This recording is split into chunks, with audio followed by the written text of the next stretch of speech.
We would like to welcome in our simulcast audiences from the Dallas Cowboys Report, Steelers Talk, and the Washington Commanders Report here. I'm joined by Tom Downey here with our live coverage of 2024 NFL Draft Day 2 coverage. We're about 30 minutes away from the start of round 2, and I'm super excited because we got some really good players that are still on the board here, Tom. What are your thoughts heading into Day 2?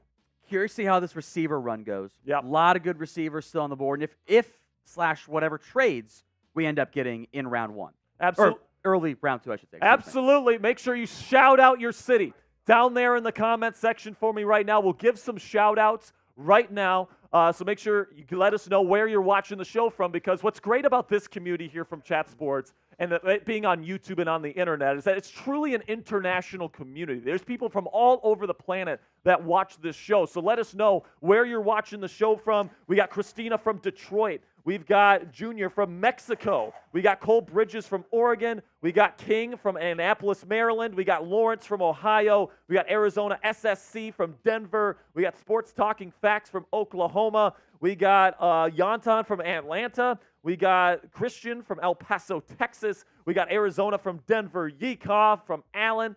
And, we got great crew here. As the comments come in, it is time for my Bean Boozled. So if you're obviously just tuned in here with our Steelers, Cowboys, and Commanders simulcast here, every 250 likes is a Bean Boozled. So I'm up first here with one of these.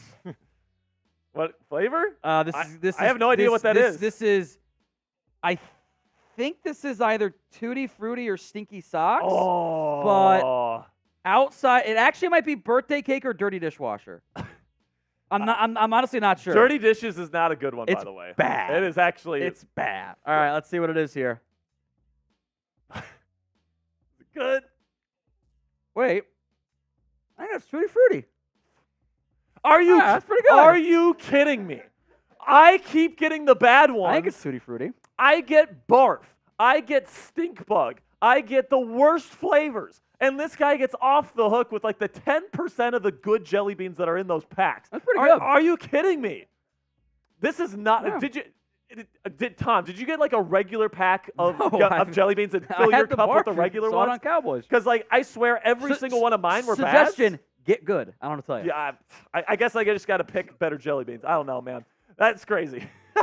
Make sure you click that thumbs up icon and help us get to a 50% like. Oh, it's not ready, but we will get there in a second. Make sure you click that thumbs up icon right now, because we're trying to get to a 50% like rate here on the show. We're trying to be number 1 here on YouTube, and the best way to do that, it takes half a second of your time. Click that thumbs up icon and help us out. Our goal is to get to 610 here. We're very close.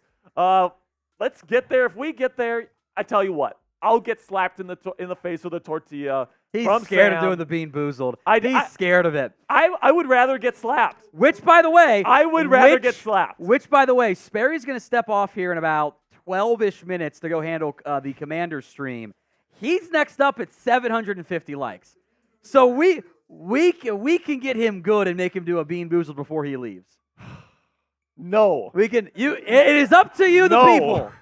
It's up to you guys. He's scared. I have signed a contract, okay? Not an actual contract, but I have agreed to this 250 price that they have set. So if we can get to 750, I will do it. But you know what? You guys aren't going to get there. You guys aren't going to click that thumbs up icon. I can tell right now I'm pretty safe. I feel pretty good that I'm not going to have to take that terrible jelly bean. I've already had a barf-flavored one. Think about it this way, Sperry. I still taste it. You're due for a good one. I am due, but here's the thing. You just had a good one, so now that bad juju's going to me. I'll say this. I took them from 2 different bins for these. So they are independent of each other. So, like, yours is like good jelly beans from a regular pack. There are 2 different packs I put in. You're a cheater. There are 2 different packs that I pulled from. I swear, every single time. To keep it independent from each other. All right, let's recap round 1 here on Chat Sports. Caleb Williams to the Bears at 1. Jayden Daniels to the Commanders at 2. Drake May to the New England Patriots at 3. Marv goes to the Arizona Cardinals at 4. Joe Alt to Harbaugh and the Chargers. Malik Neighbors joins Daniel Jones, Dable, and the New York Giants. J.C. Latham joins Callahan there in Tennessee. Michael Penix Jr. to the Atlanta Falcons. Rome Odunze to the Chicago Bears. J.J. McCarthy to the Vikings. Fasciano to the Jets. Knicks to the Broncos at Sam Brown. Brock Bowers going to Las Vegas. Talise Fuanga to the New Orleans Saints. Latu to the Colts. Byron Murphy, the second, going to Seattle. Love that fit. Dallas Turner to the Minnesota Vikings in their second trade-up of round one. Marius Mims to the Cincinnati Bengals. Jared Verse to the Rams. Troy Fautano to the Pittsburgh Steelers. Chop Robinson to the Dolphins. Quinion Mitchell to Howie Roseman and the Eagles. Brian Thomas Jr. to the Jacksonville Jaguars. Terrion Arnold to Detroit. Jordan Morgan to Green Bay. Graham Barton to Tampa Bay. Darius Robinson to Arizona. Xavier Worthy in a trade-up with the Buffalo Bills goes to Patrick Mahomes and Travis Kelce and Andy Reid. And then you got Tyler Guyton to Tom Downey's Cowboys.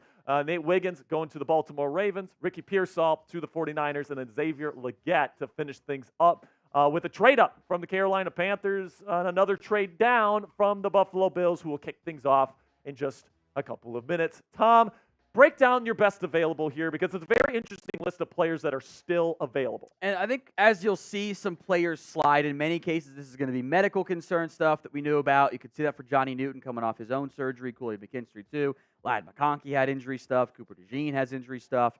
Jackson Powers-Johnson has that as well. Some character concern stuff will pop up. Sometimes we know what it is. Sometimes we don't. It's kind of an unknown from that perspective. And other guys that I'm higher on than other people, and we'll see how those boards tend to slide as people go higher. In general, I don't love the early round 2 prospects. I don't have many early second round grades. Somebody has to be ranked when it comes to big board stuff. Like, I can't just have, nobody's worth the 31st overall pick, so I don't have one. That's not how math works. So this early 30s to 50s range, I'm a lot of the same guys, basically, grades overall. Absolutely, man. Fantastic stuff there, Tom Downey.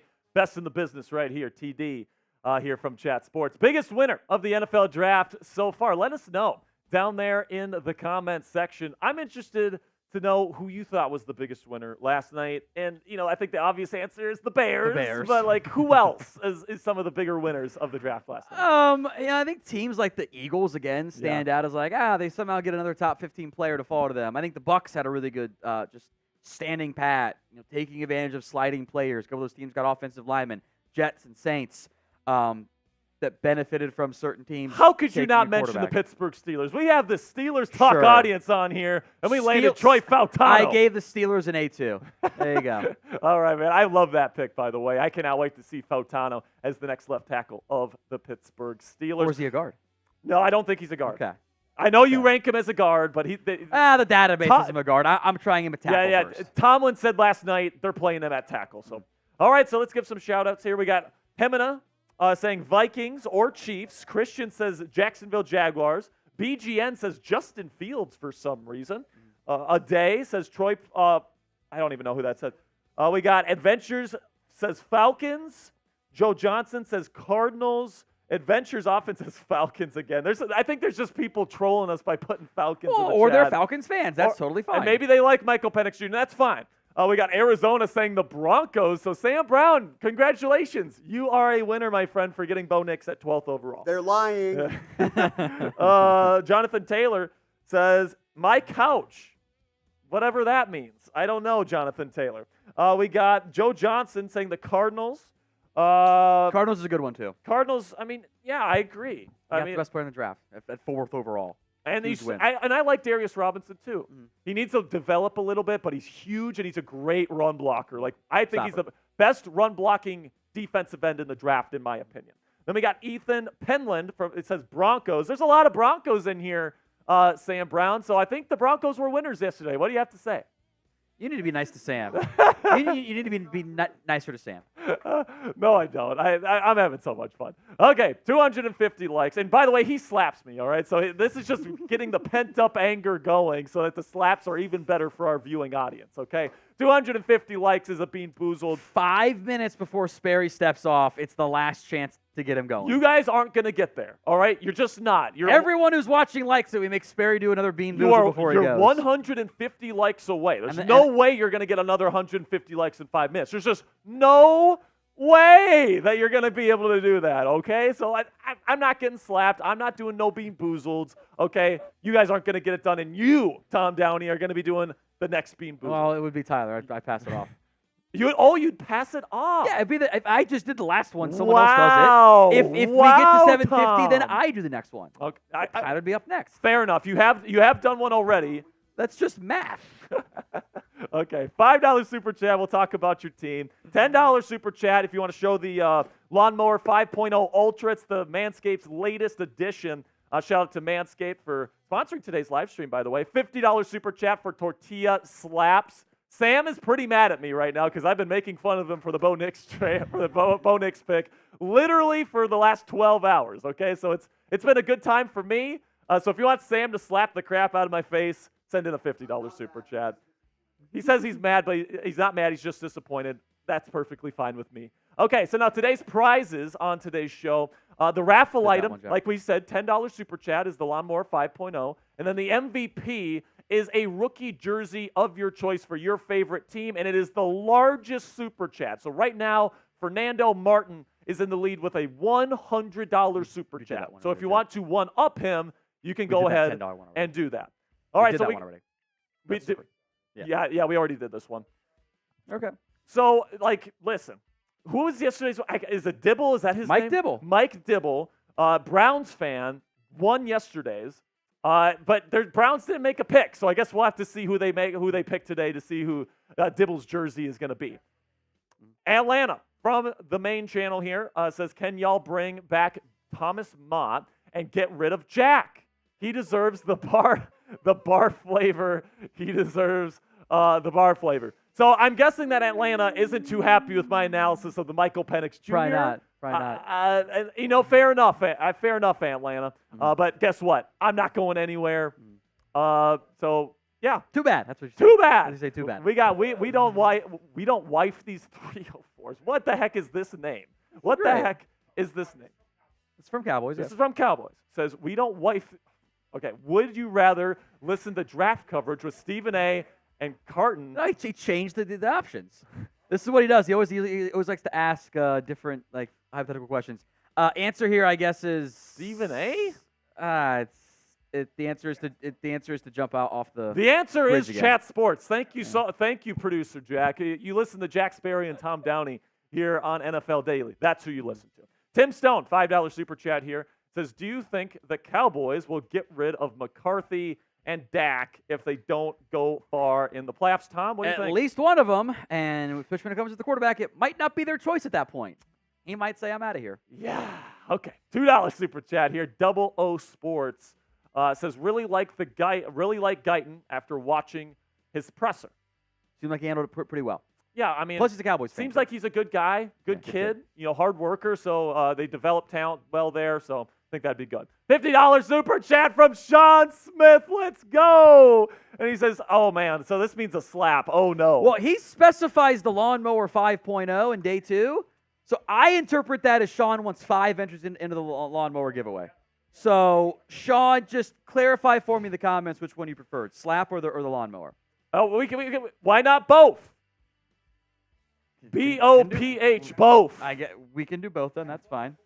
That's fine. So who do you want to slap? Let us know, Sean, down in the chat. Lee comes in here. Oh, I thought he was going to get him. Nope. No siree. $5 Super Chat. He says, Cowboys fans that wanted Penix forgot that Steele would be his blind side tackle. You're not a big fan of Terrence Steele, huh? Steele was really bad last year. He was not covered coming back from that ACL, and he missed a lot of punches, and it was bad. Uh-oh, Kurgan Cold entering the chat. Of course, it's from Steelers. Barf Bean. He wants a Barf Bean. No way. We're still 100 likes away. There's no way we get there, Tom Downey. We got about 30 seconds. Did he send in the 9 yet? He does do 6 and 9. Because he likes to do 6 and 9 back to back. That's my kind of guy. No 9 yet. Well, it's coming, okay? So give it a second here. But Kurgan, Shout out your support for Steelers Talk, man. This guy's one of the legends of Steelers Talk. He's always showing up for us. So big shout out to Kurgan, Colden. Spam those nices down there in the chat for my Steelers audience. You guys know what to do. All right. So, Tom, you want to talk about the 49ers situation? Well, do you want to say goodbye? goodbye? I see. Okay, so I am coming off here. I am going on Commanders. So our Commanders audience here, hold tight. I'm going to be going into a dedicated stream here for our 36th and 40th overall pick. Tom, take it away, and I'll see you guys later. See you, Sperry, in a little bit here. Let's run into the latest here on the 49ers. Michael Silver reporting that based on his conversation with other teams, the Niners are more likely to deal Deebo Samuel than they are Brandon Ayuk. Stay tuned. That was later last night. Early this morning, Adam Schefter reporting that Brandon Ayuk texted GM John Lynch and head coach Kyle Shanahan after they picked Ayuk's former teammate, actual statement of fact, by the way, Ricky Pearsall with their first-round pick Thursday night. The message per Shanahan, fire pick, can't lie. There's also Josina Anderson. I will translate and skip the meaningless nothingness at the back end of Josie being wordy. I'm told the Patriots had preliminary trade discussions on Niners wide receiver Deebo Samuel prior to the NFL draft, which has been reported by others, including but not limited to, from this afternoon, Jordan Schultz. The Niners have listened to calls on all-pro wide receiver Deebo Samuel. Source said the Patriots and Bills considered unlikely to trade for him. Maybe a team like the Giants. We'll see if something happens in round 2. But that selection of Ricky Pearsall, given the presence of Brandon Ayuk, Deebo Samuel, and Jawan Jennings already all under contract, certainly sounds like there is a path in the not-too-distant future that ends up setting up for a moving on of one of Deebo Samuel or Brandon Ayuk. So who's more likely to be traded? S for Deebo Samuel, A for Brandon Ayuk. Sound off in the comments section right now. We'll give some shout-outs here, by the way. I will also make note that Sean Smith requested I do the slapping, but it asks for an Eagles or a Niners commentator, which I don't think any of them are available.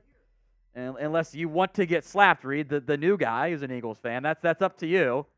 You can say no, because that's a little weird for your second day to get slapped in the face with a tortilla. He's in? All right.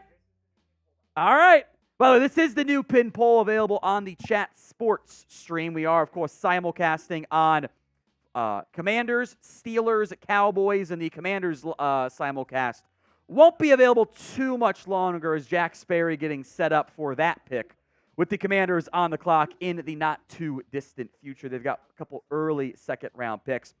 All right, I see S's from Food Review, Jason McCord, Shamari Peoples, Aldatrick Grady.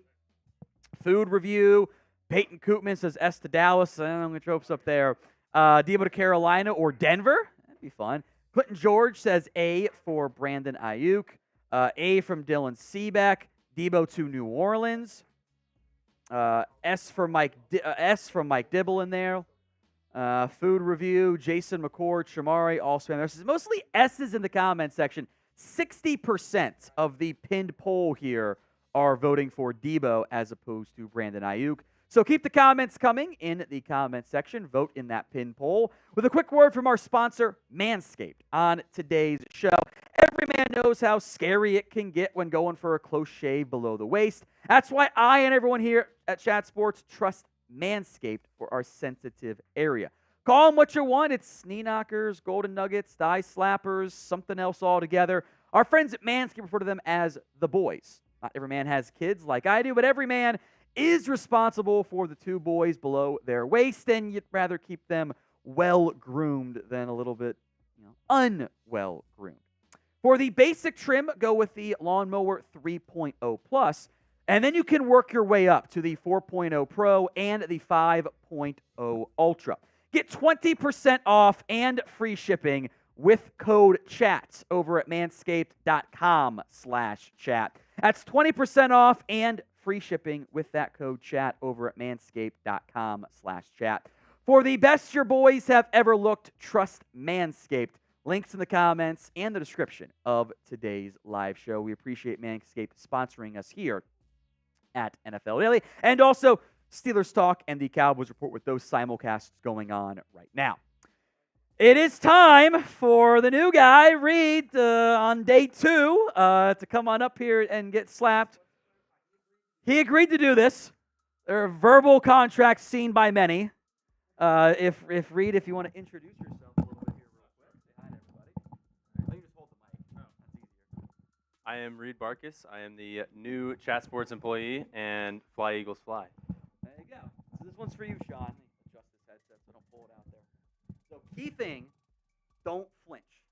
Yeah, see, flinching is bad because that's how you end up getting a thing. Yeah, take a step forward so you're fully on screen. There we go.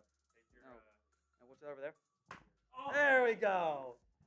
Get him with the fake out immediately. Yeah. Scale 1 to 10. Good. Team player right there. All your frustration out from the Cowboys. Yeah, you're not wrong there. You're not wrong there. I appreciate that $50 super chat that came in there from Sean. We are 10-ish minutes away from the start of day 2. There'll probably be the normal delay BS where they don't really start on day 2 is, you know, how the NFL tends to operate from that perspective. Let's check in on the latest with the 33rd overall pick. That is the Buffalo Bills. We don't normally see that top pick dealt in round 2, although there are plenty of teams working the phone lines because there's more time to operate early on there. Here's Jordan Schultz reports. 20 minutes until round 2, and the Bills have fielded several calls with teams looking to get to that pick. Wide receiver remains a key priority for Buffalo, who need a strong package to move up for a third time in this draft. Ian Rappaport about an hour earlier, depending on who goes at 33, whether the Bills make the pick or not, there should be some early trade actions. Plenty of calls made behind the Bills as well, which we often see movement here early on. Teams sleep on it. They know that they're bored. They've got their 19th ranked player, their 23rd ranked player. It's 10 picks later.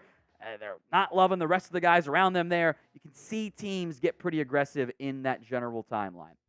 Now, a challenge for you guys here as well. It's to help us grow this audience to be number 1 across all the different NFL, different draft streams, etc., is to share today's video by retweeting our pinned tweet on Twitter. I will give shout-outs for all of the retweets as well here. I see my guy Nick has done it. Mike Dibble, first one in there. There you go. Links in the chat, by the way. Links in the chat. Chris, Marshall, Matthew, Tyler, Jack, CB, Brett, Matthew, Jeremy, Jake, Ali as well. I'll give some refreshes here and give those some time to reset as well. I see Matt, Splash Bros, Drayden, I think that's how that's pronounced. Jeff, Ben, Gonzo, CRLA25, Jake. That one is not something I should say out loud because it's one of Elon's bots. Zeke, Squeak. It's stuff in bio. That's what that account was. It happens. Squeak, J-Rod as well. I think I mentioned Matt. I'll give it one more refresh here. On top of that, standby. Shamari, the most recent one as well. So keep the retweets coming, and we will probably check in on this, I'm sure, again later on in today's show. Katie, and then Jerry Jones's burner is also in there from that perspective. So one more refresh here. Andrew Dominguez as well. We got 6-ish minutes to go until round 2 gets underway. We will welcome in Tyler Jones back to the live stream. First time this draft, actually. I meant overall, but that is accurate. You had a busy day with Seahawks. Yes, very busy day yesterday. Yes. But glad to be here with you all. And what a exciting day we have ahead. Rounds 2 and 3, dos and tres for our Spanish viewing audience. I am very excited to see what's ahead here. The Bills with this first pick to get things going. Will they trade a third time? I think no. Can never quite rule it out. Tom, I want to do one thing before we get things further along in today's show. I am going to take a quick picture with you, and the folks will see this in real time. Okay. I'm going to tweet it out, and I want everybody to share this photo. And I'm going to shout out everybody that shares the photo and follows me on Twitter as well. Okay. So, Tom, there we go, folks. Do that. Let's there see. You go. I'll get a little closer. I'll suck the gut in so I feel less fat, too, Let's by see. the way. We got some glare. We got the crew back here, too. There you go. There we go. There you go. Oh, and now I'm back in the frame. There you go. It's perfect. All right. We will tweet this out, and we will be ready to go with round number 2 coming up in just a bit. At Tyler Jones Live. At Tyler Jones Live. No longer verified because I don't want to give Elon more money. But nonetheless, I'm trying to get to 8,000 followers on Twitter before the end of the draft. Have some work to do, but it can be done, my friends. I just put the tweet out. I will put the link in the chat right now. Everybody go retweet this, and I will shout you out, and go follow me, and all your dreams will come true. All right, let's take a look at the best available on Thomas Downey's big board. Johnny Newton, still around. Jackson Powers Johnson, Kool-Aid McKinstry, Lad McConkey, Cooper DeJean, just to name a few. Tom, I'll ask you this. Who are you most surprised is still available? Maybe Cooper DeJean. There have been a couple people who were like, he's a lock first-round pick. I'm like, and I kind of thought he was. I thought I would end up being a little bit lower on him relative to consensus. He's 28th overall on my board, second-round grade. I don't think he lasts very long today. I had man coverage concerns and some like, is he a corner? Is he a safety? Question marks from that perspective. Johnny Newton, I didn't think was going to go round 1. That's fine. The NFL can be wrong about him just like they were about Brian Branch. JPJ's got medical stuff. Most of those guys have medicals, and then you're kind of out of my top 32 anyway. But I think Cooper DeJean was one I was kind of most surprised by. Now, you look at this next group of players. What is the position group you think there's the most value in, like a good depth, if you will, heading into round 2? Wide receiver. We had 7 go off the board in round 1, which was they had that little late run. I have 19 in my top 100 players this year, which I was kind of shocked I had that many wide receivers when I ended up stacking them all there. But there's a lot of good talent here early in round 2, and I think that will stretch into early 4th round, and then it gets a little bit thin for me after that.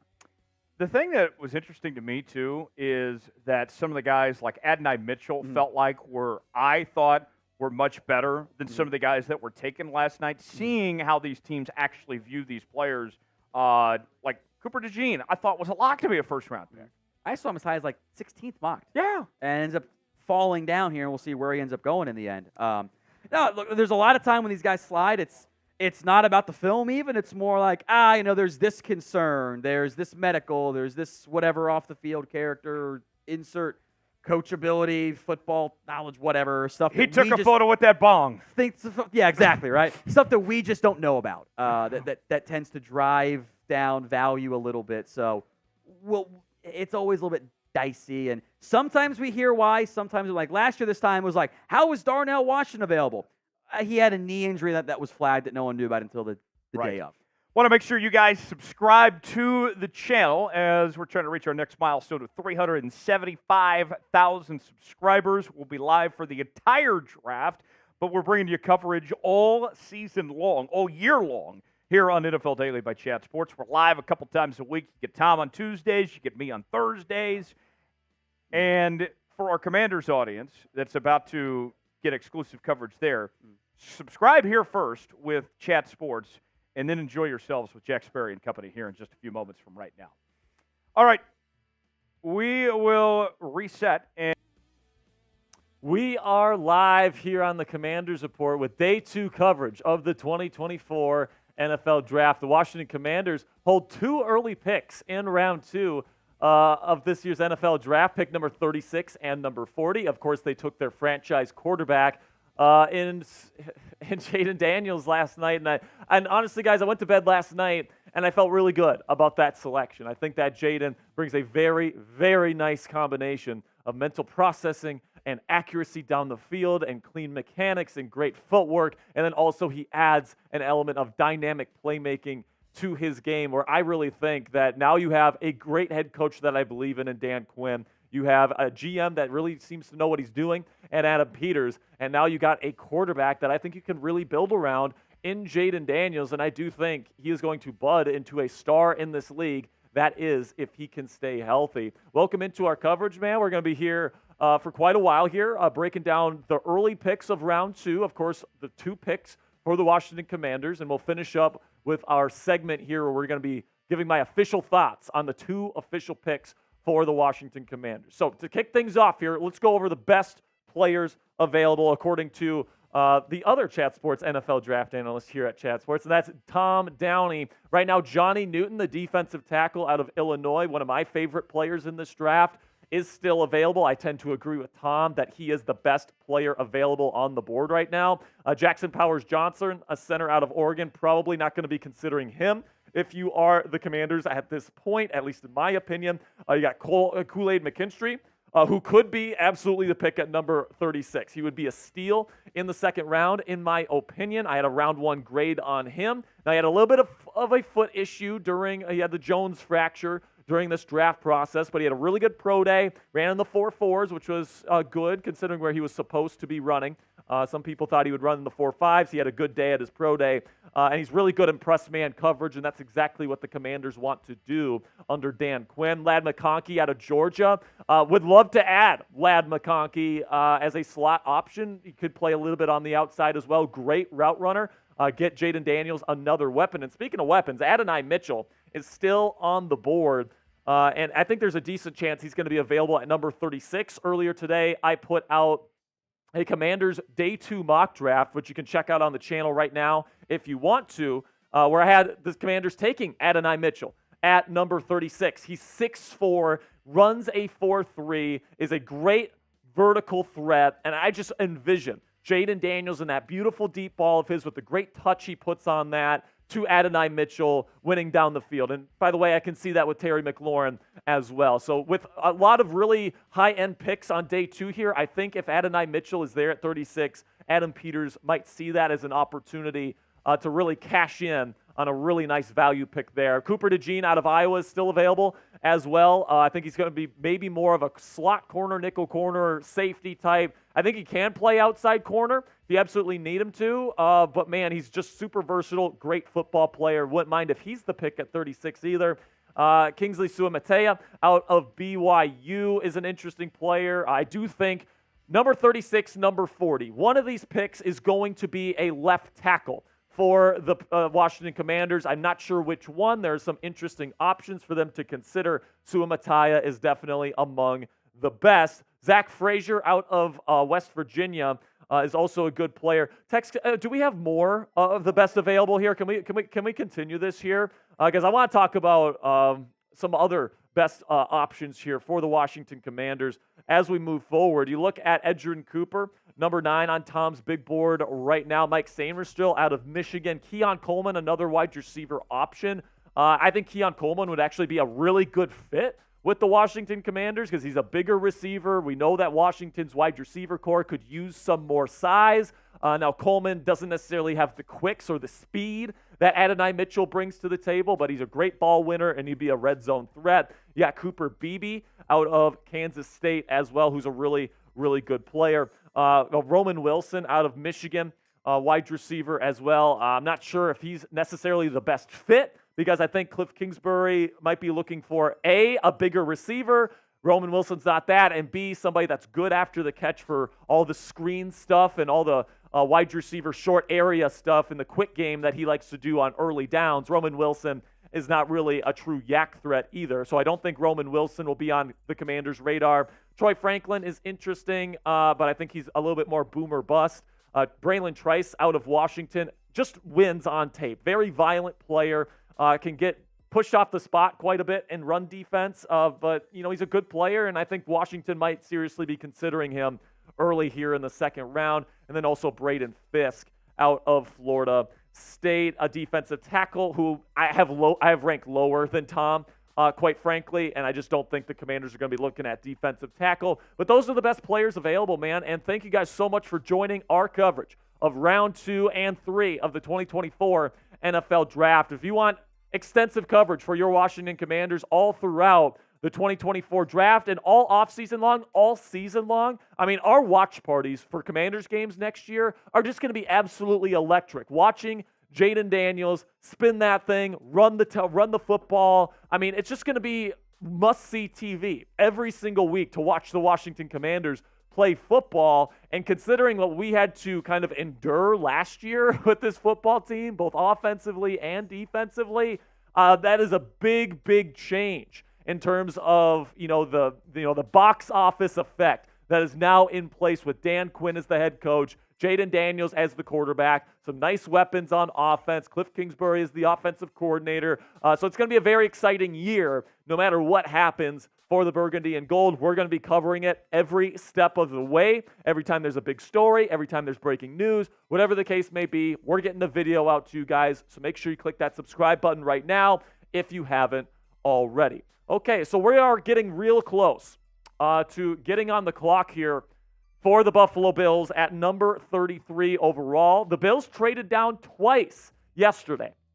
They were rumored to maybe be targeting a number 1 receiver yesterday, and I was a little bit surprised, honestly, that they didn't take a wide receiver, and I actually pegged Xavier Legette, who ended up going number 32 overall to the Carolina Panthers, as a great fit for them because Josh Allen and that offense, it's predominantly like deep crossing routes. Josh Allen is so good at reading those out, and Xavier Legette, with his big frame, great speed, is really, really good at those deep crossers. So I thought he was probably going to be their pick at number 32, but they traded out of it, and now they hold the number 33 overall pick in this year's NFL draft. And, this is a spot where I think a lot of people and a lot of teams want to trade up into because, there's guys that they have round 1 grades on, and, there's some players that they would have taken in round 1 that are still available, and they want to go get those guys as soon as possible so that other teams can't scoop them up. So I'm sure that Buffalo has fielded a ton of calls leading up to tonight's second day of the NFL draft, and it's going to be interesting to see if a deal eventually gets done. I don't think it will. I think Buffalo probably has a player in mind. They still need a number 1 wide receiver there. You got Khalil Shakir, and you got Curtis Samuel, former Washington Commanders player, who's a nice player, but he's more of a slot kind of weapon, right? He's not really somebody that's going to be a number 1 guy for you, and that's what the Buffalo Bills need. You do have some very good options here: Adonai Mitchell, Ladd McConkey.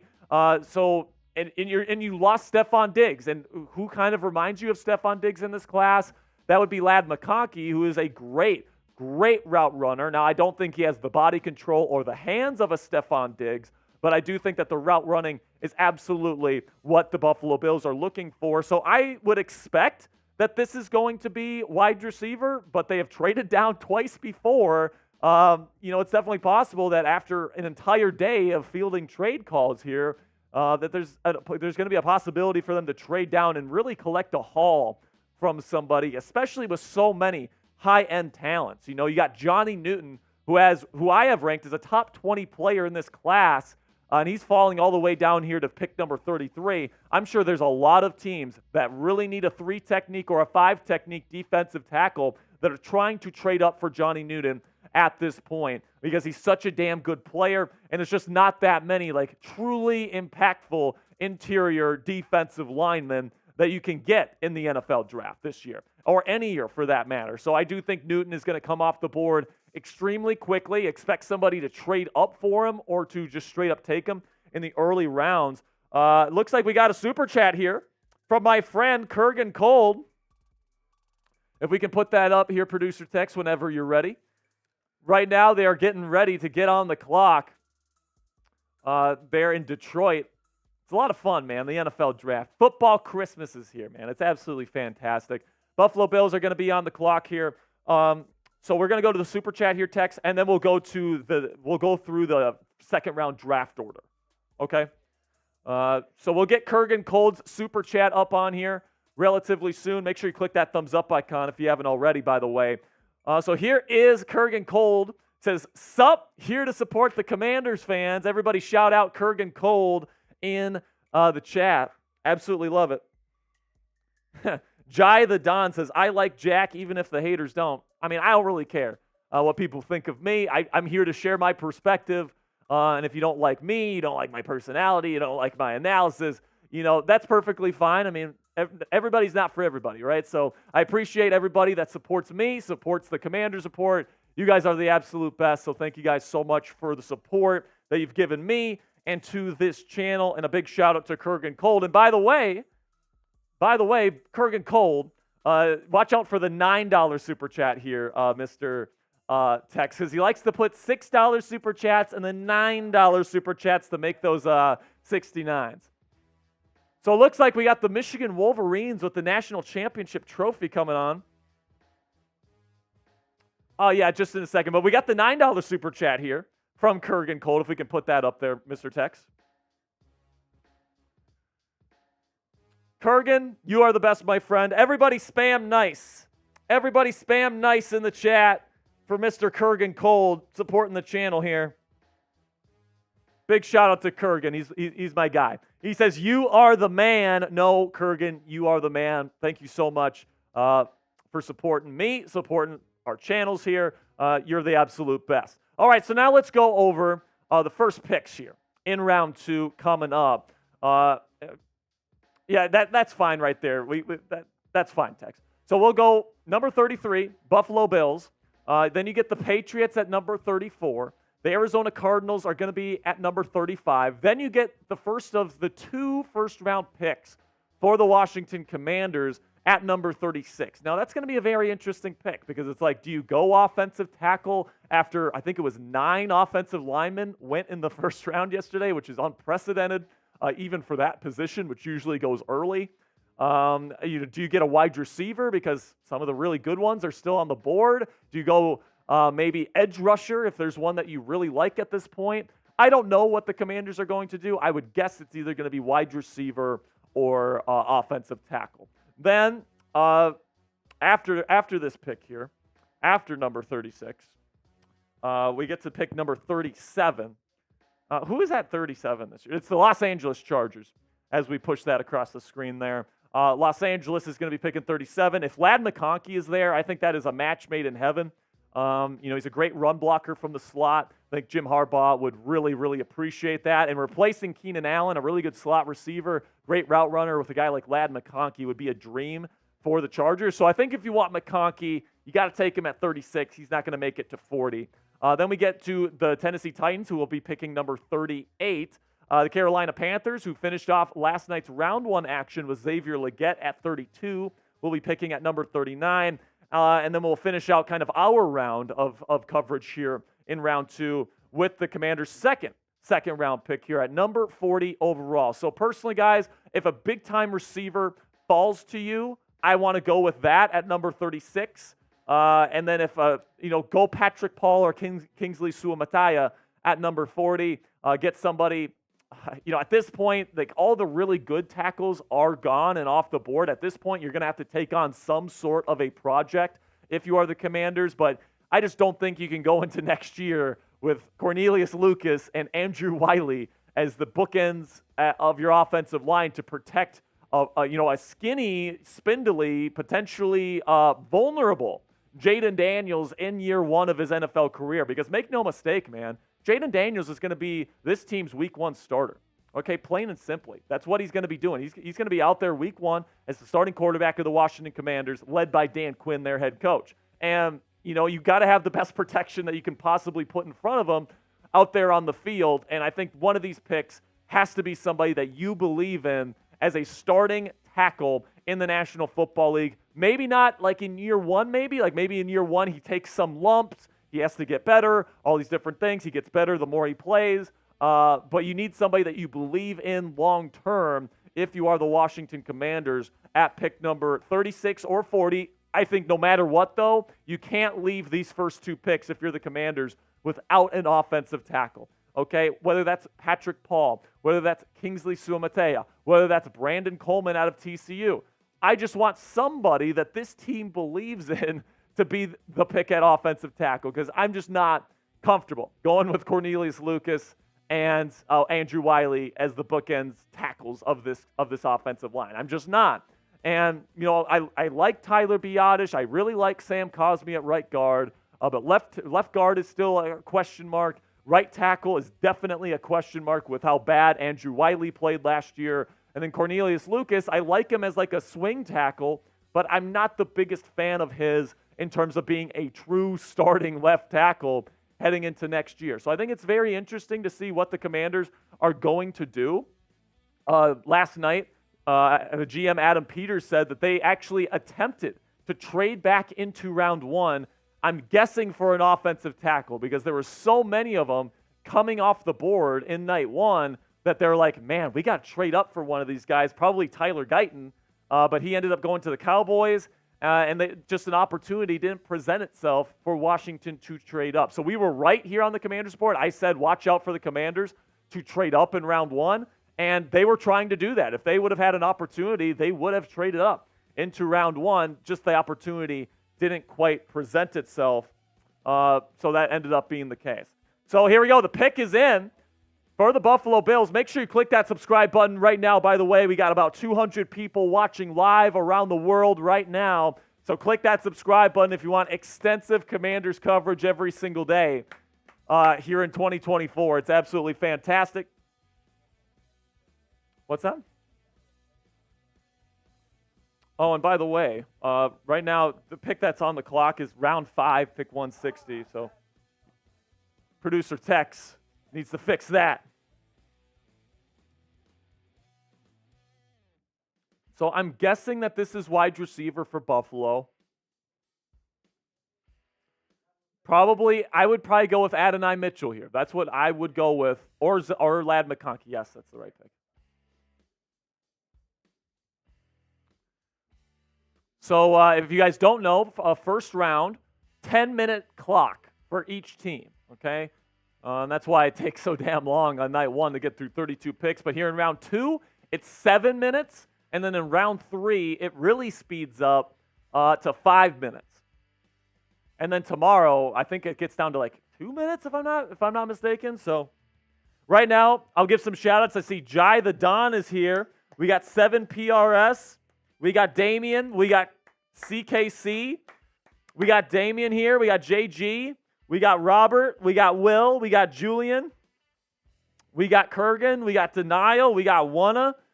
We got Christian Baker. And here we go. Looks like, I think this is Ed Oliver coming out to make the pick for the Buffalo Bills.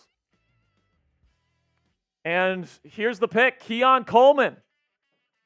Keon Coleman is the pick. Wide receiver, Florida State, going to the Buffalo Bills. Interesting selection here. And Adonai Mitchell and Lad McConkey continue to fall down the board here. At this point, I have to think that one or both of these receivers have like significant like red flags, either whether it be off the field or injuries. Because Keon Coleman is the pick here. Yeah. So Keon, my initial thoughts on this, guys, is that if you're bringing this guy in to replace Stephon Diggs, you're going to be pretty disappointed. I think it's good in terms of his size profile, his ability to make contested catches. You lost Gabe Davis, who was kind of your bigger receiver. Now you're adding a bigger receiver in Keon. My high-end comp for Coleman here is Michael Pittman Jr., just because, he's not the fastest guy in the world, man, but he's a good run blocker. He's got some really great highlight catches, specifically in traffic on his highlight film. He's going to be a ball hawk.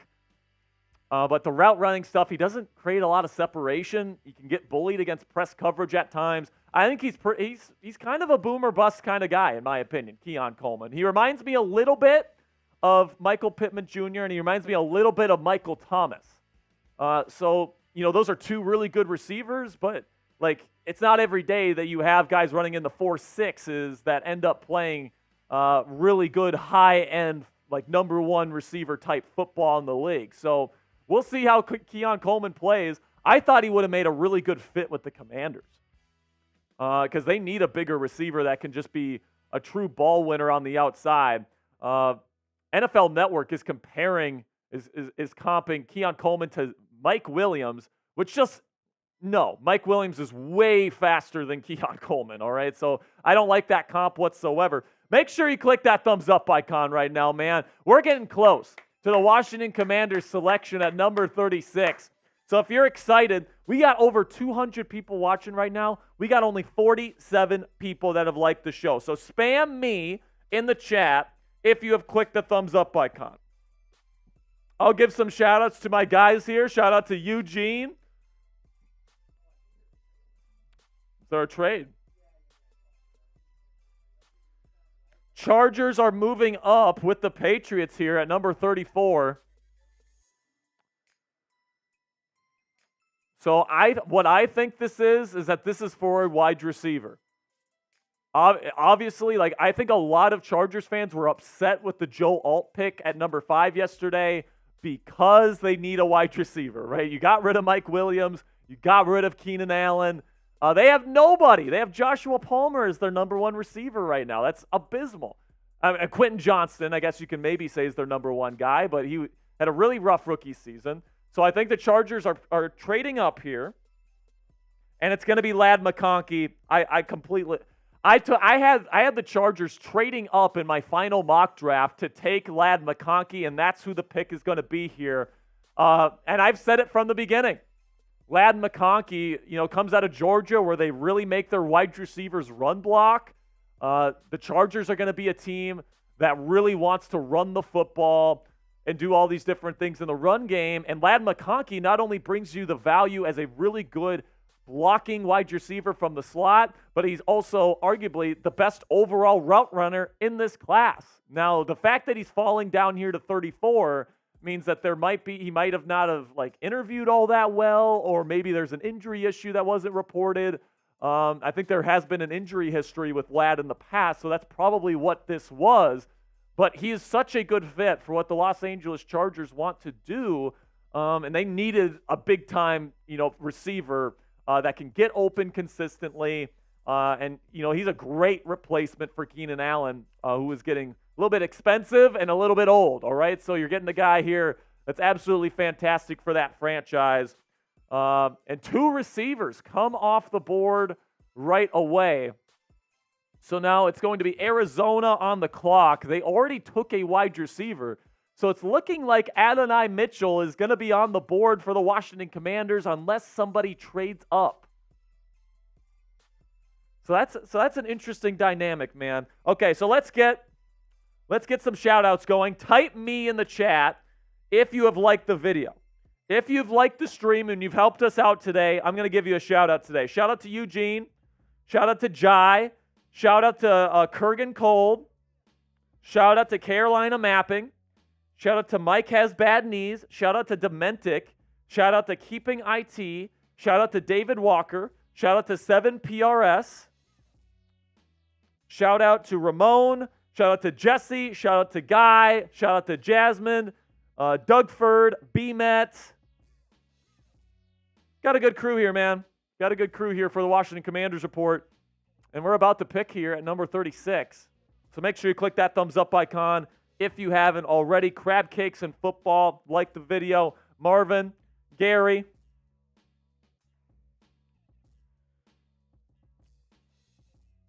Man, with the amount of tackles that have gone off the board, even if Adonai is there, it's not going to shock me, guys, if the pick is Patrick Paul out of Houston. Because Patrick Paul, his specialty is pass protection. There at Houston, pretty much all they did was pass the football. So there's not a whole lot of tape with him as a run blocker, and what there is of him as a run blocker stinks. So Patrick Paul has a long way to go, but he's got long arms. He's a great athlete, great foot speed. Could be a franchise tackle.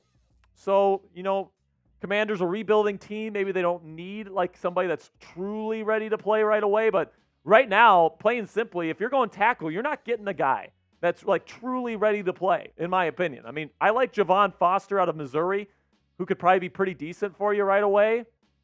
But I'm not sure if he's good enough to be the number 36th overall pick. So I guess we'll see.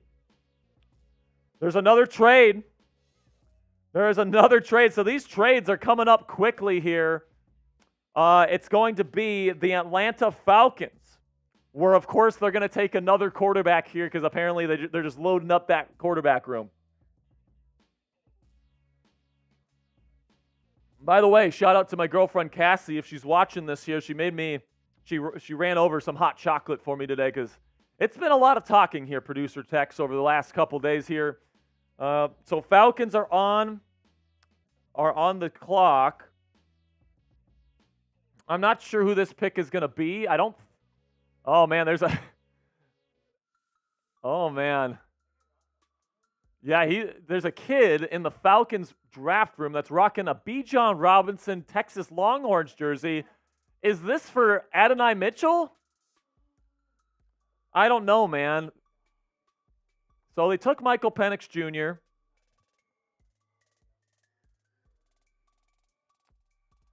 So what the trade details here, Atlanta is getting 35 and a 6th-round pick, and the Cardinals are getting an additional 3rd-round pick this year to move down to 43.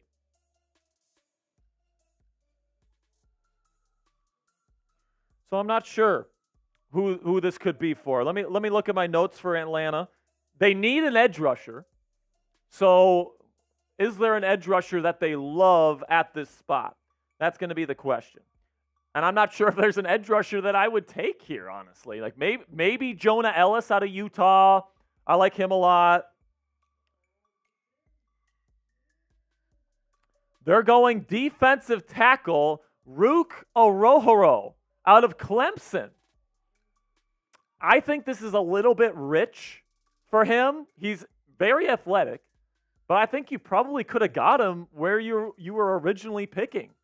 So, man, Atlanta is having a rough draft right now, man.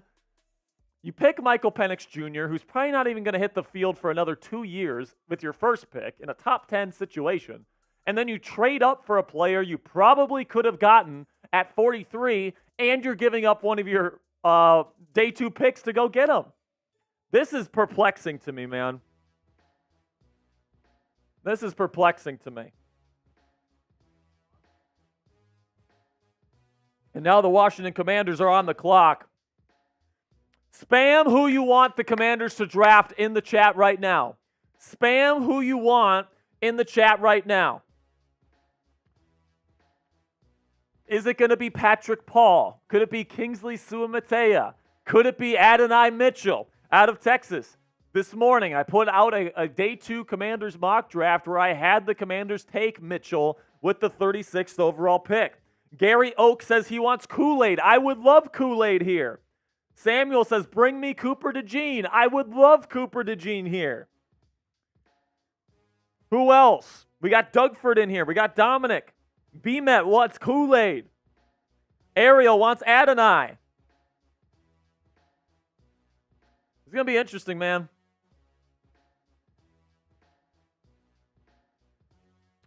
Because, I mean, there's 2 good corners on the board, Cooper DeJean and Kool-Aid McKinstry. I think if you get Cooper, I mean, you can put him outside, but you can also put him at safety. You can put him in the nickel, where I think he's probably best. But you just drafted Quan Martin, who's your current slot defender, to play in the slot.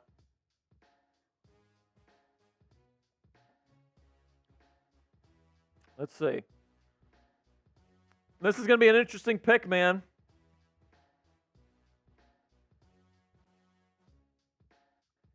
Will it be wide receiver? Will it be offensive tackle? Will it be edge rusher?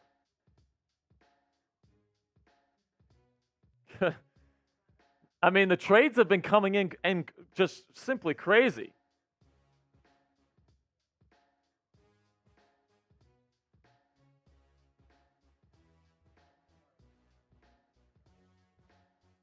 Yeah, sure. So who will this be? I think that you might want to get tackle later, man. That there's just too much value at corner and at wide receiver to ignore it right here. I would be good with Kool-Aid. I would be good with DeJean. I'd be good with Adonai Mitchell. Let's see who they end up taking. Who is going to be joining Jayden Daniels as the next Washington Commander?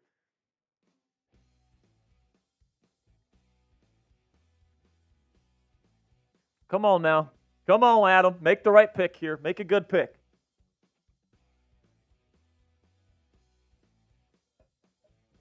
Yeah.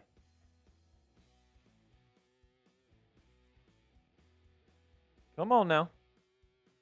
Come on now, Skip. Your draft needs are offensive tackle, cornerback. You can add another receiver. You could maybe add another inside linebacker. You could use another maybe DB. Interior offensive lineman is not completely off the board here.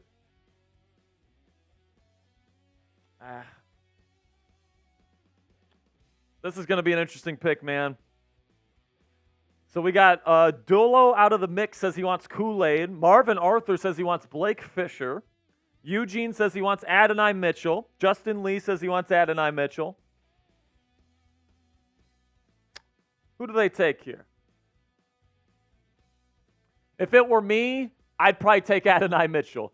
I mean, I just have visions of Mitchell's ability to burn the defense down the field. He's 6'4", he runs a 4.3. He's a fantastic route runner. I can just see Jayden Daniels throwing a beautiful deep ball to Adonai Mitchell for a touchdown right now. Oh, okay. The Washington Commanders, we have the pick, and it is defensive tackle out of Illinois, Jayden Newton. A top 20 player on my board. He's a fantastic interior pass rusher. Is on his way to the Washington Commanders. Now, I think this is a good pick for Washington, folks, because I think Washington, the approach that they're taking right now is they're just collecting all of the best players that they can right now. Now, I thought maybe they would add a rotational defensive tackle at some point in this draft. I didn't think it was going to be this early, but they're getting one hell of a football player here, folks. I mean, if you watched any of Johnny Newton play last year with Illinois, all he does is win.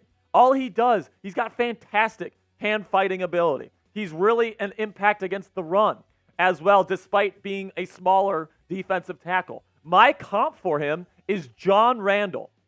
John Randall, Hall of Fame defensive tackle, formerly with the Minnesota Vikings. That's who Johnny Newton reminds me of. He plays with great tenacity. He has a great motor. I mean, but the thing that makes this interesting is, you have two really good defensive tackles already in Jonathan Allen and Daron Payne. So, and you're paying both of them. And, I see Orange down there in the chat right now. He says, why did we pay Payne? Well, to be fair, this regime didn't pay Payne. The other regime did, right? It was last offseason with a different GM, with a different head coach. I'm not going to say that this is an A pick for me because there is other needs, right? You could have gone tackle. You could have gone wide receiver. Like Adonai Mitchell probably would have been the pick I would have made personally. But I definitely don't hate the pick. Like Johnny Newton is going to be a great player for this football team. And what this is going to allow the Commanders to do is they're going to have a rotation of these defensive tackles. Okay, Johnny Newton, I think, is going to be more of like the third down true pass rusher in this group. Like Jonathan and Daron, they play with great size. So they are definitely going to be like the early down guys. And then Johnny Newton, early on in his career, he's going to be like a curveball, kind of a smaller but really, really good disruptor on third downs to get to the quarterbacks that we're facing. So, you're getting a really, really good football player here. If I'm going to give it a grade, I'm going to give it a B+. I like the pick. I can't say it was the pick I would have made, but I think that this is going to be a really good player for this team. I think he could be with this team for like 15 years and be a really good disruptor over the middle of the field here. And, that's exactly how you win in the National Football League is you control the middle of the field, you disrupt, and you get to the quarterback through the middle of the pocket. And that's what Johnny Newton does consistently. So now you grade the pick for me. Let me know down there in the comments section. I see Eugene giving it a B. Justin Lee giving it a B. James is giving it an A. We got Gunny's Game giving it a D. Scott C is giving it a C. KZ is asking, cut Mathis. He's talking about Fedarian Mathis. I don't think they're going to cut him. But the pressure is definitely on for Fedarian to get going in camp.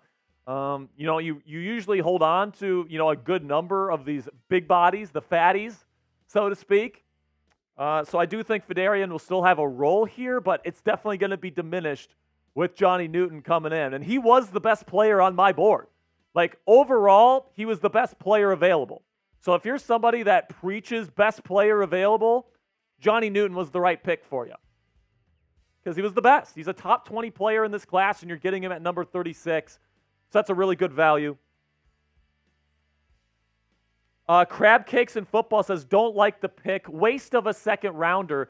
I disagree, personally, Crab Cakes, because you're not just using 2 defensive tackles, right? You have a rotation of guys, and if your third guy isn't as good, you can't be as disruptive constantly. With Johnny Newton, opposing offenses are never going to get a break, okay? They're always going to have to face at least one, but most likely 2 really disruptive defensive tackles on every single play. And that brings value to this football team. It does. Okay, we have the next pick here. It is the New England Patriots, and they take Jalen Polk, another receiver not named Adonai Mitchell, Mr. Tex. Wow. So Jalen Polk out of Washington, really good hands, great possession receiver, really tough, good run blocker. It's going to go to the New England Patriots. Now, they need like a true number 1 guy there in New England. I don't think Jalen is that. I think he's a good number 2. So maybe I don't love that pick for New England at number 37. Got a $10 super chat here, Tex, if we want to go to that. Damian Nicholas says he likes the pick. It's an A for him. Yeah. Marco Gorman. He says, F the Cowboys. Couldn't agree more, Mark. Thank you for your support over these last couple days, my friend. You're the best. And I see a good question down there in the chat. It's from Eugene. He says, who's going to go at number 40? I think it's going to be Patrick Paul at 40. That's who I think it's going to be. Patrick Paul, he's not perfect, all right? But if you're taking offensive tackle number 10 in the class, the guy's not going to be perfect, period, okay? But he has a lot of experience as a pass protector. He's pretty good at it. He's got long arms and good athleticism. He could be a franchise tackle. And there's just not many guys left in this tackle class now that can really be that.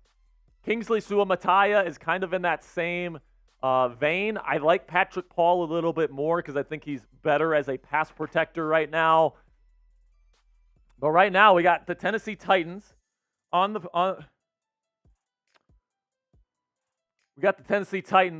clock. It'll be interesting to see who they take as well. They need an edge rusher. Could they take like a Marshawn Nealand here? Keeping it 100 says defensive end or offensive tackle at 40. Or defensive end or offensive tackle at 40.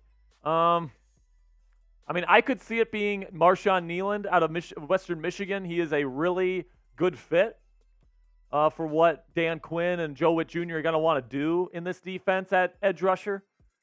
But there's just not many good tackles left, and you got to take a tackle. You got to take one, and there's just not many left. I think Patrick Paul is a good fit here in Washington. So, if you got a guy that can be a franchise left tackle, has the physical capabilities, and he's already a pretty darn good fit for this offense, I think Patrick Paul is probably the right pick personally. So Brian Gardner here has a good question. He says, good pick. Do you think Allen or Payne could get traded? The possibility is definitely open now. Now, I think that the Commanders would really like to just have that 3-man rotation. And this is something that really good teams like the Philadelphia Eagles do, for example, where they load up on defensive linemen. They don't just have 2 defensive tackles. They fill up their line with really good edge rushers, with really good defensive tackles, and they have a rotation. So you keep guys fresh for an entire season throughout the game, and you never give opposing offenses a break. Defensive line depth is one of the most underrated aspects of winning football in the National Football League. and you just secured like probably the best rotational defensive pass rusher on the interior in football. And I think with Johnny Newton, the value of this pick is you have cemented your team as arguably the most dominant interior pass rushing defensive tackle trio in the National Football League. And there's a lot of value to that because if you're putting pressure on quarterbacks up the middle, it's very hard for offenses to have success, period. And I think Washington understands that, and they're trying to expedite this process. They're trying to expedite a process of building a winning culture from the ashes of the Ron Rivera era. And I think that there's a pretty decent chance that they can do that now that they have a franchise quarterback that I really believe in Jayden Daniels, and you're going to have a dominant interior pass rushing trio now. And, like, yeah, I get it. Like, you're only going to have two of these guys on the field at one time. Johnny Newton is probably going to be more of a rotational piece for this team heading into next year. And that's why I didn't give it an A grade. I'm giving it a B+, because I think Adonai Mitchell could have been an every down. Oh, yes. T'Vondre Sweat, nose tackle out of Texas, is going to be the pick for Tennessee.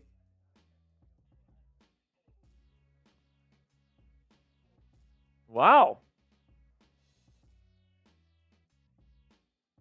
So now, who's next on the clock after the Titans? Carolina? Okay. So T'Vondre Sweat. So here's the thing, and this actually doesn't surprise me all that much. You know, I know people were kind of expecting T'Vondre to fall down the draft board here because of the DWI he had recently, and there are character concerns with T'Vondre, all right? He's a partier, you know, he's being described as a class clown, all these different things, and, you know, there is concerns with that. But he is a really good nose tackle, man. Like, if he was like a squeaky clean prospect in terms of his work ethic and all these different things, he probably would have been a first-round pick. Like, he is so good and so disruptive and so powerful from the interior. And I guess Brian Callahan and the Tennessee Titans, they're like, you know what? We believe in this kid enough. You know, apparently they interviewed him. They feel good about where he is and his commitment to the game.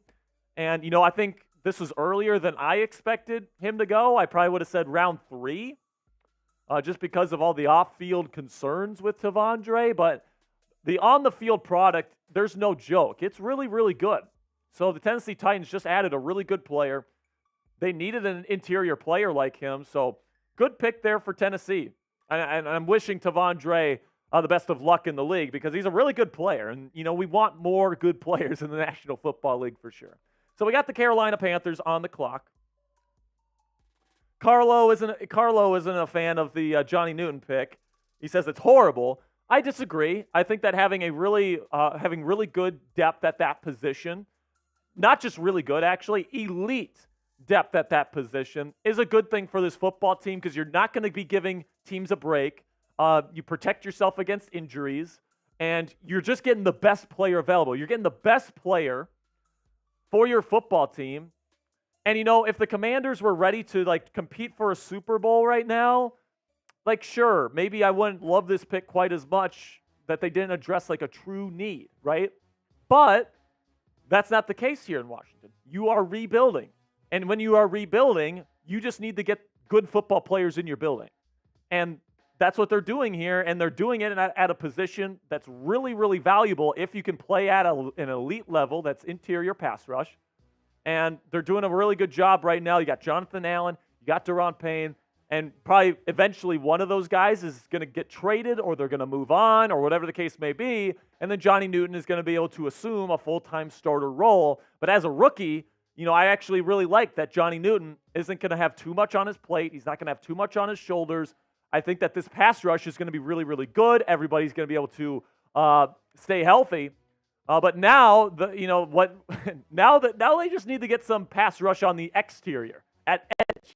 You got Lawrence Armstrong, you got Cleveland Ferrell, you've got Dante Fowler Jr. Like, you've got a lot of guys that are pretty good or okay, but you don't have like a dominant presence at edge. We have another trade. Another trade to start this second round. Los Angeles is moving up with the Carolina Panthers. And I wonder what this is for. They already took Jared Verse, an edge rusher. Johnny Newton is off the board. What could this be for? You know what this is? I'm calling it right now. This is for Cooper DeJean. This is for Cooper DeJean, I think. I think it's Cooper.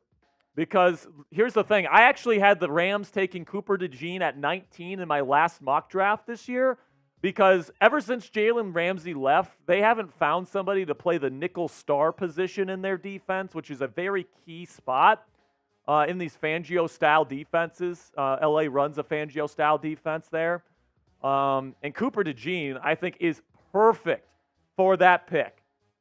I mean, I thought LA would have taken him at 19, and now they're going to get an opportunity to take him at 39. So I think that's the pick. I could be wrong. I've been wrong before, but I really like Cooper DeJean. He's going to provide them some special teams help as well. If that is the pick anyway. So I think Cooper DeJean's going to be the pick. He's going to be their nickel star player. He's going to be really good out of the gate. I guess we'll see. We'll try to get confirmation here. So the trade details here. No, I'm wrong. The pick is in, and it is defensive tackle out of Florida State, Jayden Fiske. Wow, that's a bad pick to me.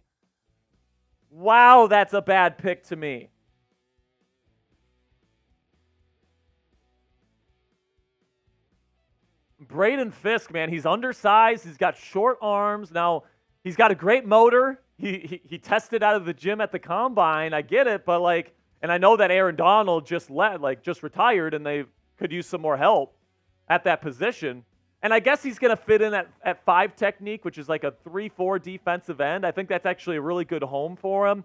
But if I was grading that pick, I'd give it like a B- because he had Cooper DeJean, who I think is a perfect fit for them, and they passed on him.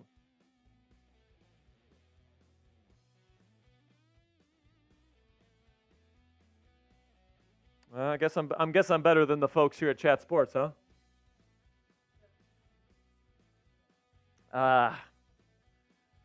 So Jayden Fiske to the Rams. That's a little bit surprising to me. And now the Washington Commanders are back on the clock. So let me know, who do you want at this pick? Adonai Mitchell is still on the board, folks. Adonai Mitchell is still on the board. Could that be the pick, or are they going to go offensive tackle here? Because pick number 36 indicates that they're just taking the best players on their board right now. They're not really worried about filling needs and doing all this different stuff. They're trying to build and get the most good players that they can in this draft on the team, because they know that they're rebuilding. They know that they're probably not going to compete for a Super Bowl this year. But they're trying to get a bunch of really good young players on this roster so that they can lay the foundation for a fantastic roster moving forward. So could this be Adonai Mitchell? Honestly, I think this could be Kool-Aid. Kool-Aid McKinstry would be an awesome fit with the Washington Commanders.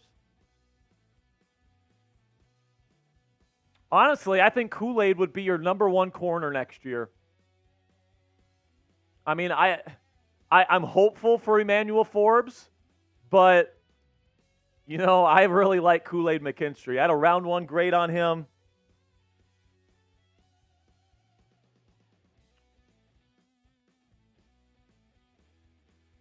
So we got a $69 super chat. Can we go to that right now? Let me know who you want. BK Morin says he wants Adonai Mitchell. KZ Lou says, any worthwhile offensive tackles in round 3? Javon Foster from Missouri, maybe? There's not a whole... That's the thing about this pick, guys, is that if it's not an offensive tackle, you might not be taking a tackle in the draft. Or you might be starting a 3rd or 4th rounder as your starting left tackle, which is, usually not a good sign of success, especially when you need to protect your, young franchise quarterback. Uh-oh. We have a trade The Washington Commanders are trading down with the Philadelphia Eagles. So the Commanders will not be picking here. So our original plan, folks, was to our original plan was to do a segment here where I would be giving my thoughts on both players selected by the Commanders. And right now, the Eagles are going to be drafting Cooper DeJean out of Iowa. Cooper DeJean is going to go to Philly right after they took Quinion Mitchell. You can make an argument that Philly got the two best corners in the draft, man. And, you know, they have Vic Fangio calling the shots in Philly now. And they need a nickel star. And this is the same thing that I was talking about with LA. Like, they need a nickel to play that very crucial role in that Vic Fangio system. And Cooper DeJean is going to play that role to perfection. So I'm looking for trade details here. When we get the trade details, Mr. Tex, make sure that we get those on screen. So we're going to await word from our bosses here as to what we're going to do in terms of the cut, if we're going to stay live or what we're going to do here. Because the Eagles, so people are asking the details. I don't know the details of the trade just yet. I'm looking for those. I am looking for the details. I'm not sure quite yet. So here it is. Here it is. We got the trade details. The Commanders are getting so the Commanders trade 40 and 78 to the Commanders, or to the Eagles, and the Eagles are giving the Commanders pick 50, pick 53, and 161. So the Commanders add a pick here, but they move down 10 spots. So I guess they didn't want Adonai Mitchell. They didn't want to take Kool-Aid McKinstry.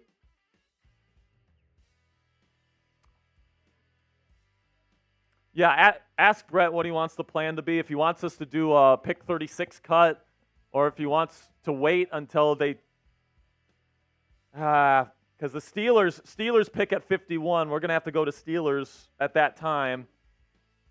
So I think the plan should be we do a cut for Newton, and then we get out and we go to Steelers. Yeah. So ask them. And tell Brett that I think that a pick 36 cut is probably best, and then we'll just include the rest of the picks on grades later. Man, okay. There are so many trades going down right now, folks. Definitely an exciting day. So the Commanders are moving down, which, you know, they're going to have two more picks in round 2, pick 50 and 53. So they add another second rounder here. So they're going to have 3 second-round picks at the end of this round. I would assume one of those is going to be an offensive tackle, and then the other one is going to be like a corner or a wide receiver.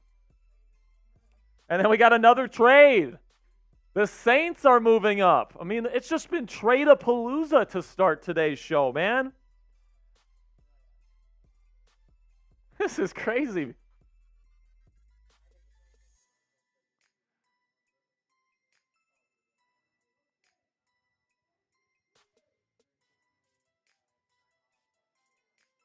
Okay, cool. So here's what we're going to do, guys. We're going to do a segment on Johnny Newton. So pretty much same structure, text, but we're going to split the Newton section in half. You know what I'm saying? Because we don't have 2 players anymore. Grade the pick is fine. And then the second one, how about we do one-word reaction for the first one, and then we'll do grade for the second one, okay? Okay, so we're getting good here. So the Commanders will pick at 50. They will pick at 53 in the second round, and then they still have pick 67 and pick number 100 in the third round. So, you know, I would have loved Adonai Mitchell here. I would have loved Kool-Aid McKinstry. And I would have loved Cooper DeJean even, but I guess that they don't have those guys super high on their list. They definitely have some targets that they feel like they can get later in the second round here. So I guess we'll see how it works out for the Commanders. Yep. Sounds good. So grade the trade for me down there in the comments section. Grade the trade for me. Do you like this trade or not? Give me an A, a B, a C, a D, or an F. Grade the trade. I mean, I think personally I would have stayed put, and I probably would have taken Kool-Aid, Patrick Paul, or Adonai Mitchell. I would have been fine with any one of those three. I think right now you're kind of running the risk of losing out on some guys by trading down, and I don't actually think that they got a whole lot of value from trading down here because you're losing a third rounder as well. It's like, yeah, you're adding a second round pick, I guess. I think I'll have a better idea of what I think here once they see a player.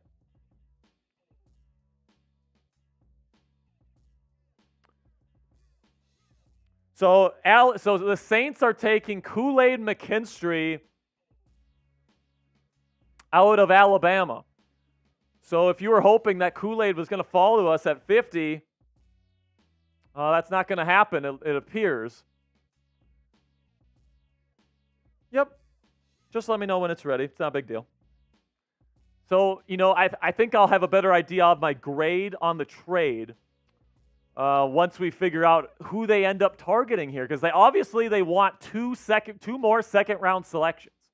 They have two guys that they think that, they got to have in the second round here. So who those guys are, I don't know. We'll find out. Jai the Don says we must be going tackle and wide receiver. I could see that, man. I really could. If Adonai is still there somehow, I think you got to take him at 50.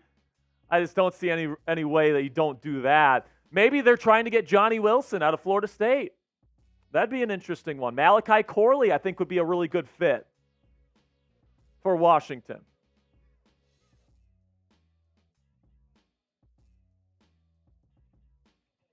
So Kool-Aid McKinstry goes to Atlanta. And I like that pick, man. I like that pick for the Saints. I would have liked it for the Commanders too, though, man. So all I'm going to say is that these two players that they're going to get in the second round better be worth it, because you could have had Adonai Mitchell. You could have had Cooper DeJean. You could have had Kool-Aid McKinstry.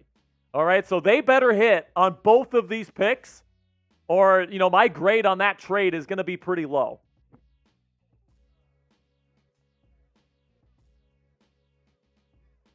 Yeah, this isn't a grades video, so. All right, it's fine with me.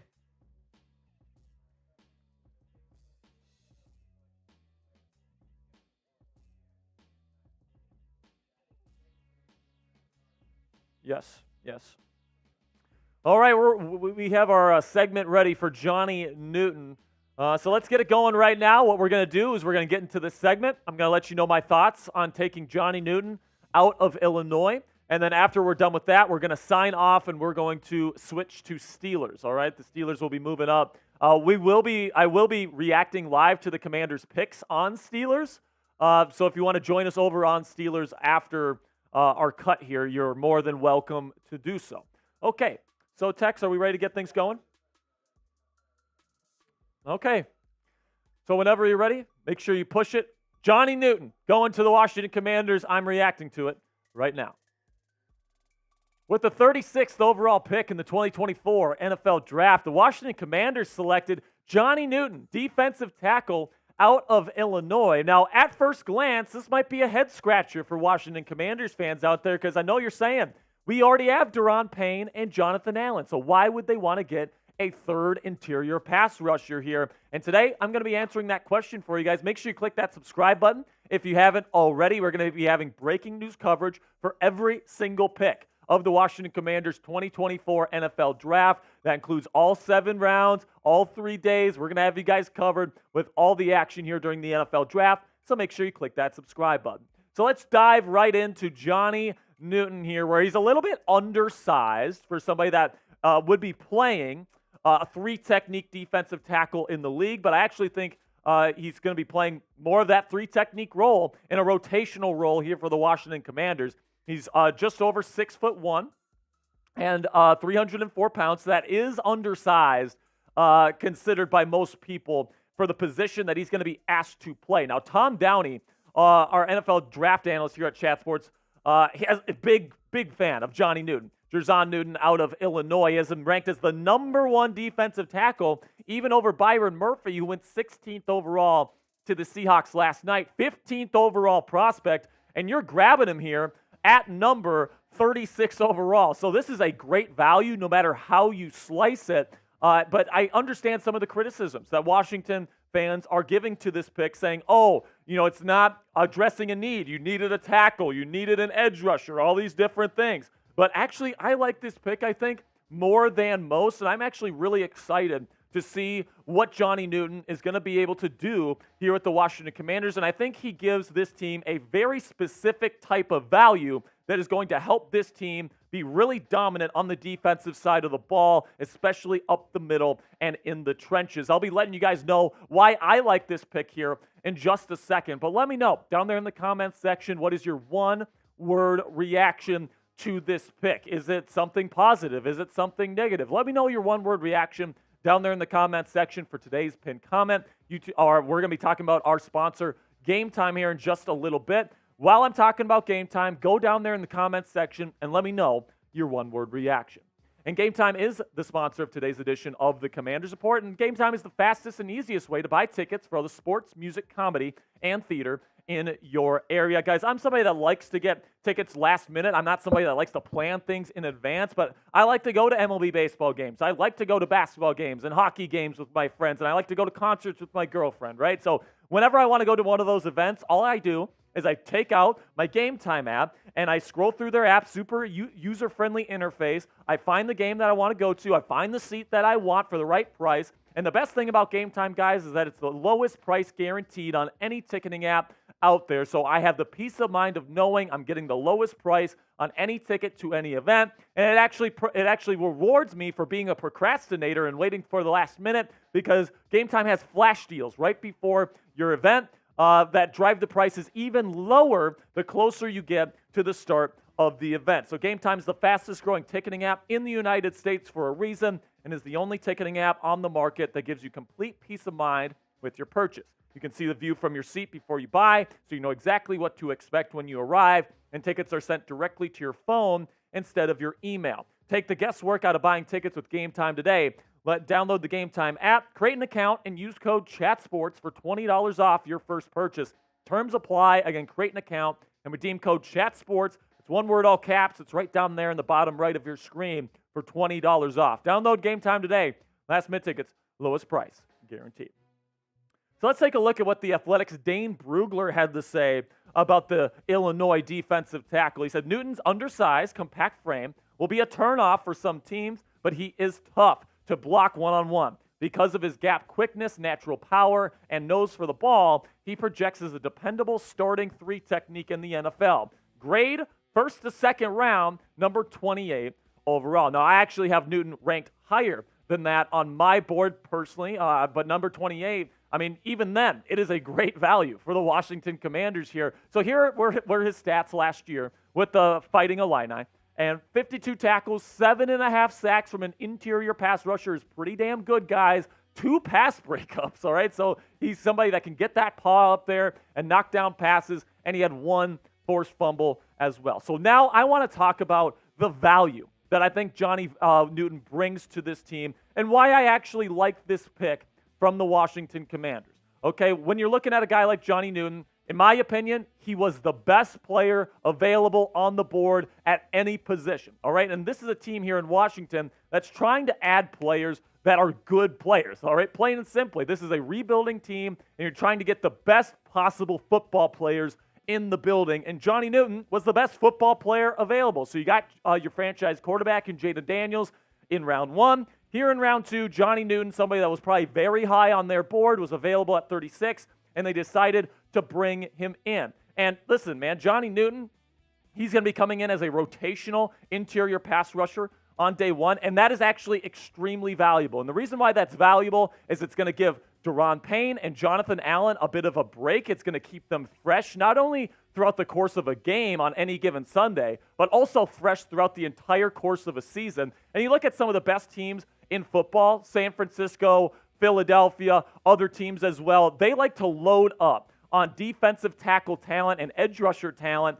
to keep a rotation going and keep these guys fresh, like I said, throughout games and throughout the course of season. So right now you're going to have Jonathan Allen and Daron Payne as your top two guys, early down guys, and then you could bring in Jerzon Newton, who is an incredible finesse rusher from the interior. He's completely disruptive, super violent player, is going to be super disruptive on pass-heavy downs, second and longs, third and longs, third and mediums. He's going to be coming in those situations, and he's going to give Daron and he's going to give Jonathan a nice breather while also not giving opposing offenses a break. So I actually really like the value that Newton brings to this defense here because the Commanders' interior pass rush might be the best in football right now with the addition of Johnny Newton, and I love the fact that Adam Peters and Dan Quinn are adding high-level talent. So now grade the pick for me down there in the comments section, A, B, C, D, or F. For me personally, I'm going to give this a B+. I probably would have gone Adonai Mitchell. Kool-Aid McKinstry was still on the board. I think he would have been a great fit as well, and those are more positions of true need. But listen, man, you get the best player on the board here at number 36 overall. He's going to provide a lot of value for you as an interior pass rusher on pass-heavy downs this year. I think it's a good pick. He's a damn good football player, and I'm happy he is a Washington Commander. So now looking forward here, here's our profile. Moving forward into the second round. They did trade down at number 40, so they're going to be picking at 50 and 53 in the second round, and then they still have 2 picks in the third round as well. You need to get an offensive tackle. You still need to get a corner. You could add another wide receiver to the room here. So there's definitely some options here. It's going to be interesting to see what GM Adam Peters does in the coming hours to fill the needs on this roster. Now, make sure you click that subscribe button right now if you haven't already. I really do appreciate all of your support. We're going to have breaking news coverage for every single pick the Washington Commanders make during this year's NFL Draft. You don't want to miss any of that. Make sure you click that subscribe button right now. Okay, so we're going to transition into Steelers here over the course of the next few minutes or so. So let's recap the last couple of picks here, Tex, because there have been some picks that have gone down. I see that Jackson Powers Johnson has gone to the Raiders over Zach Frazier, huh? Kool-Aid went to New Orleans. So I think 52 through 54 is what I need. Yeah, whatever. Kamari Lassiter to what team? So Kamari Lassiter went to the Texans, number 42. I actually like that fit. He's a very instinctual player.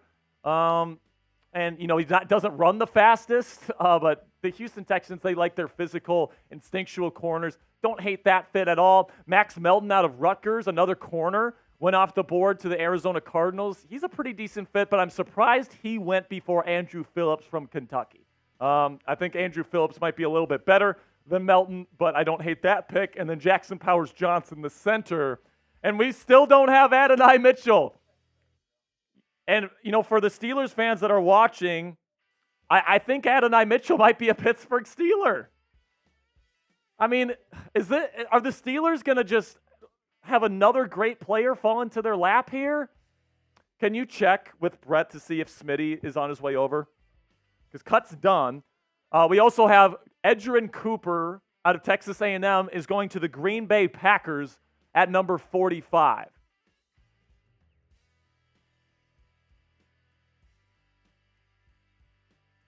Edgerrin Cooper is the pick. Could Adonai Mitchell be a Washington Commander at number 50?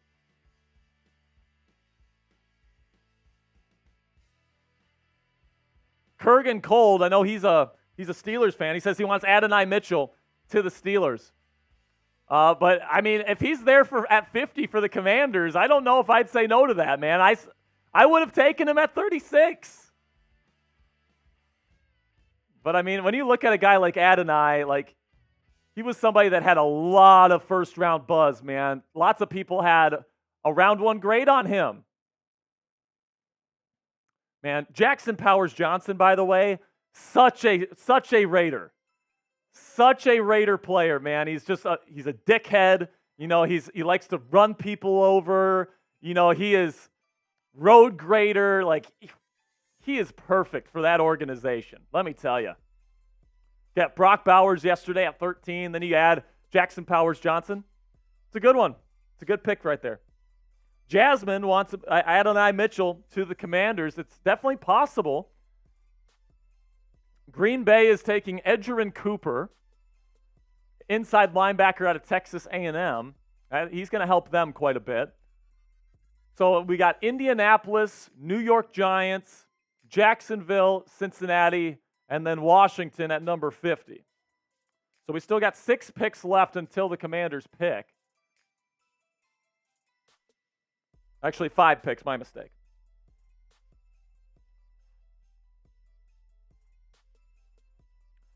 I mean, I think if you're giving Johnny Newton a grade of an F, I mean, like, you're against getting good players? Like, you know, I can understand if you have like a C on it maybe, but like an F, like a guy as good as Johnny Newton, you're giving it an F? Like, I don't know, man. Personally, I like the pick, B+. There's other players I would have taken over Johnny Newton at that point, but, like, I like the pick. I think he's a damn good player. He was the best player on the board. So the Packers are going to take Edgerrin Cooper. It's going to be interesting. Have you gotten an answer in terms of Smitty and Steelers yet? Okay. Yeah, sure. Yeah, let's just get some clarity on that. We do have a little bit of time because neither team picks for a while, but I just want to know, what they want for the plan. Make sure you click that subscribe button if you haven't already.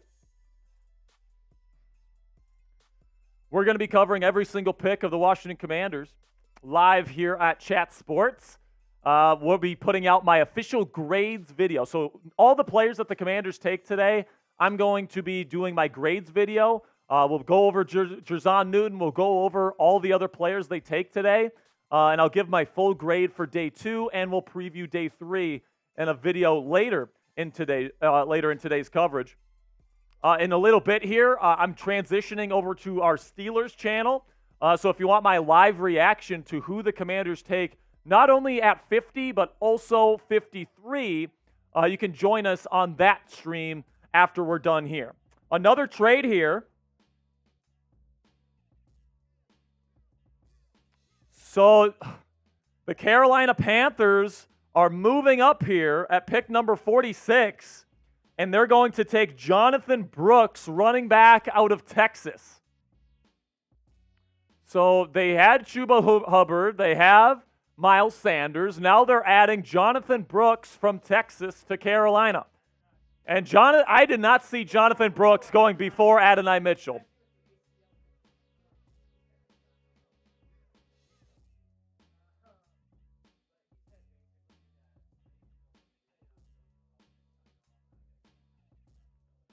Okay, yeah. Okay, so here's what we're going to do, guys. We're gonna end the stream right now.